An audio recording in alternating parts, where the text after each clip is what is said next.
오랜만에 친구 부부와 설악산 등산을 했다.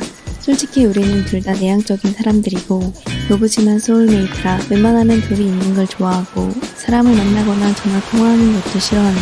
이런 우리 부부가 다른 사람을 만나는 경우는 극히 드문데 오늘 만난 친구 부부는 신경 쓰지 않아도 함께 시간을 보내는 것이 즐거운 관계이다. 이렇게 보니 퇴사자도 있고 산도 있고 우리는 지금 퇴사자 인 더 하우스가 아닌 퇴사자 온 더 마운틴. 아무튼 오늘은 등산을 하며 인간관계에 관한 우리의 이야기를 할 생각이다.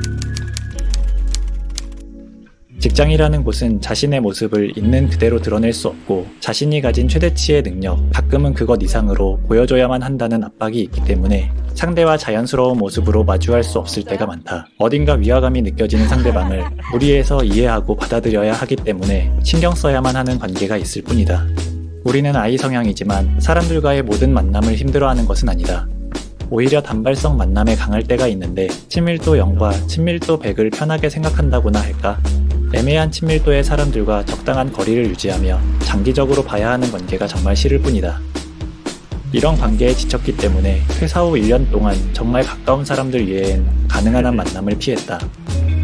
한동안은 그것으로 행복했다. 새로운 인간관계를 맺는 것이 피곤하고 귀찮다고 생각했다. 하지만 최근 여행지에서 사람들과 이야기를 하다가 우리가 몰랐던 새로운 생각들을 접하고 또 한 번 생각의 확장을 경험했다. 그리고 새로운 만남 자체를 차단하는 것이 굉장히 어리석은 짓이었다는 것을 깨달았다. 사실 요즘 새로운 생각을 듣는 건 책이나 유튜브로 접하는 게 편하다. 시간을 맞추지 않아도 되고 보다가 우리와 생각이 다르다 싶으면 바로 보는 것을 중단하면 될 일이니 말이다. 하지만 바로 그게 문제다. 우리의 신념이나 취향, 관심사에 맞는 쪽으로만 정보가 편향된다는 것. 인생의 새로운 문을 여는 것은 대부분 새로운 만남에서 온다는 것을 잊어서는 안 된다. 예전에는 여행지에서도 새로운 만남을 꺼려 했었는데 어쩌면 1년 동안 새로운 사람들을 만나지 않고 마음을 비워둔 덕에 이렇게 새로운 만남을 받아들일 준비가 됐는지도 모르겠다. 영화 리스본행 야간열차 중 이런 대사가 나온다.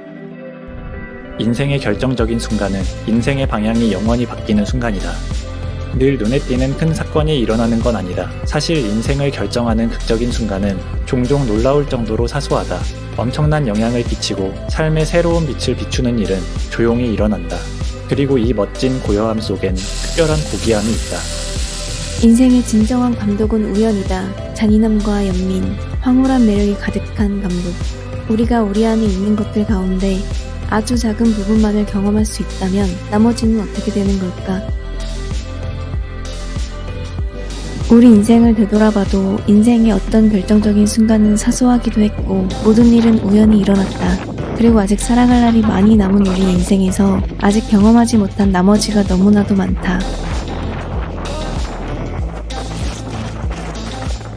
우리는 남아있는 그 나머지를 경험할 수 있도록 무작위적인 가능성을 열어둬야 한다는 생각을 했다.